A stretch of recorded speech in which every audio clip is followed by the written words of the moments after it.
Now, I want to give you one last success principle. And the reason is that when I was in real estate, I came in this business when I had no business being in the business. I was 20 years old. Who would list their house, their most important valued possession with me? And I came in and did really well. And I did it because this one principle. I went to a seminar like this, lecture in front of the room. I got a chance to take him out to lunch. And I sat him at lunch and I said, okay, man, what do I got to do? Just tell me, what do I got to do to be successful here in real estate? And he said, okay, you're serious? I'm like, yeah, I'll do anything. He said, go fail. I'm like, what? He says, yeah, go fail big and go fail fast and go fail a lot.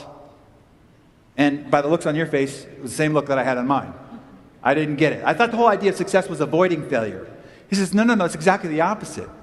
And then he gave me this quote from Thomas Watson, the president of IBM, who said, the key to success is massive failure. Now, don't just hear that as some motivational quip. Like, really let that marinate on your brain. The key to success is massive failure. The key to success is massive failure. Go fail really fast, a lot, as big as possible. So I took him at face value. Okay. So in real estate, there's a few places you can go get a lot of rejection, sadness, defeat really quick. Expired listings are one of them, right? House comes up on the multiple listing service, 6 o'clock in the morning, 30 agents descend upon that same house. By the 10th, 12th, 14th call, these people are ticked off. Lots of pain, rejection, and sadness to be had there. I would do that starting at 6 o'clock in the morning. When I was done with those, then I would go to the place that people loathe the most. As a realtor, it's like you shudder at the thought. For sale by owners.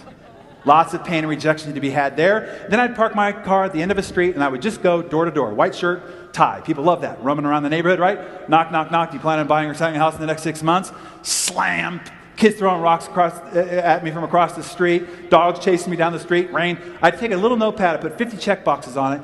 And every time I got rejected, I would put a little check mark on. So every time I got rejected. How do you think I felt? Great! I'm one more checkbox being done. This sucks, right? And then I would go home, and 5 to 9 was money time. That's when I would cold call. Why? Because people are home having dinner. That's when you can catch them. Lots of pain and rejection to be had there. In 90 days, 20 years of age, no business being in this real estate business, I swung the pendulum high and wide on the sign of pain, rejection, defeat, and sadness. In an office of 44 agents, all veteran agents, in 90 days, I was outselling the entire office combined. More listings and more escrows in the entire office combined. The pendulum, as he promised, swung in equilibrium. The end of the first year, more than the number 2 and 3 agent combined. The end of the next year, number 1 in the city, then number 1 in the county. All because of this principle, this strategy here. And now, even to this day, this creates a new comfort zone. When I get to the end of the month, if I don't have some rejection, some pain, some sadness, some defeat, I'm mad at myself. Why? Because I want more success. The success I have today, I want more. So what's the key? Thomas Watson gave it to us. The key to success is massive failure. I don't experience some failure. I haven't pushed that pendulum so that it will swing wider on the side of success. So here's the key that I want to give you here. Learn to love failure. I mean, don't just accept it. Don't just make it part of the process. I'm saying pursue it with reckless abandon. Turn fear into fun. Don't celebrate the escrows or the listings that you get. Keep track of and celebrate the rejections that you get. Have a little competition with your team. Who can go get more rejections faster? Who can get 100 no's faster? And the one that does wins. And then have a little booby prize that whoever has the most ugly, horrible, heart-wrenching rejection or defeat, the biggest, epic, worst tale, wins a big prize. Carry them around your shoulder and celebrate it.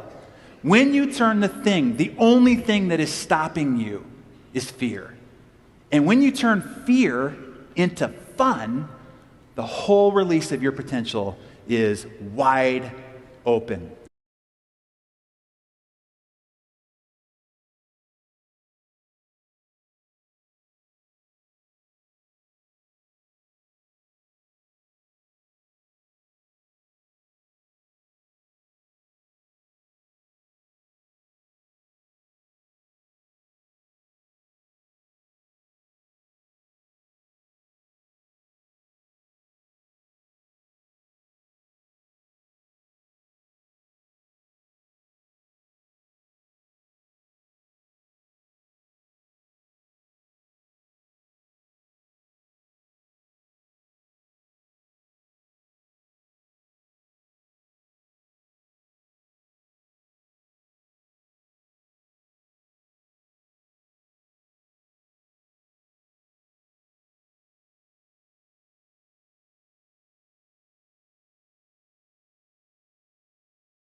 So I encourage you to do that.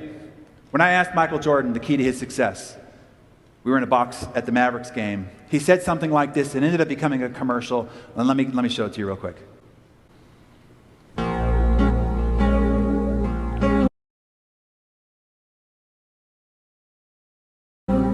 I've missed more than 9,000 shots in my career.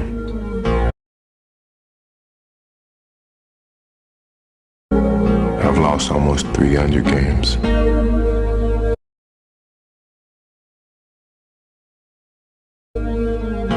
"26 times I've been trusted to take the game-winning shot and missed. I've failed over and over and over again in my life. And that is why I succeed." I've failed over and over and over again in my life, and that's why I succeed. And that is why you will succeed as well. Here's another giant failure. Richard Branson, some of the most epic public flameouts you can imagine. Remember Virgin Cola, tank down Madison Avenue, is going to take over the cola industry? Bankrupt, right? Let's do it. If you fall flat on your face, pick yourself up and try again. Put it this way. Do something every day that scares you. If you want to monitor one thing, at the end of the day, say, how many things did I do today that scared me? And the more you accumulate, the more the pendulum will swing on the side of success. And lastly, I just want today to be the day. Today. You've heard it before. You've made attempts at it before. But today, finally draw a line in the sand of the kind of choices that you're going to make to change the trajectory of your life. And sort of see your new goal, whatever it is, as this giant mountain in life. And here's what's going to happen. As you start to climb up, and you're climbing this mountain, people who will come out of the woodwork and go, "Oh, why don't you just join us for happy hour? Oh, just have a little bit over here. Oh, you don't have to be at the office. You just come over here. Oh, you don't have to go to that meeting." And you're going to have to look them in the eye and say, "You see that mountain? I'm going to the top."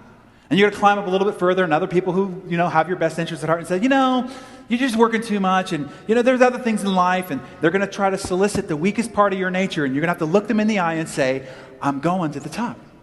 More people, as you get higher and higher, the attention and the naysayers become more and more voluminous, and you're going to have to look them in the eye and say, "You see that? You're either going to see me waving from the top or laying dead on the side.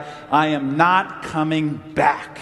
And when you can have that sense of resolve, this "I will do it or I will die trying," nothing will shake my will and fortitude to get to the top. Then one day, you actually will be waving. Thank you all very much. It's been a great joy. Thank you for having me here. Thank you guys.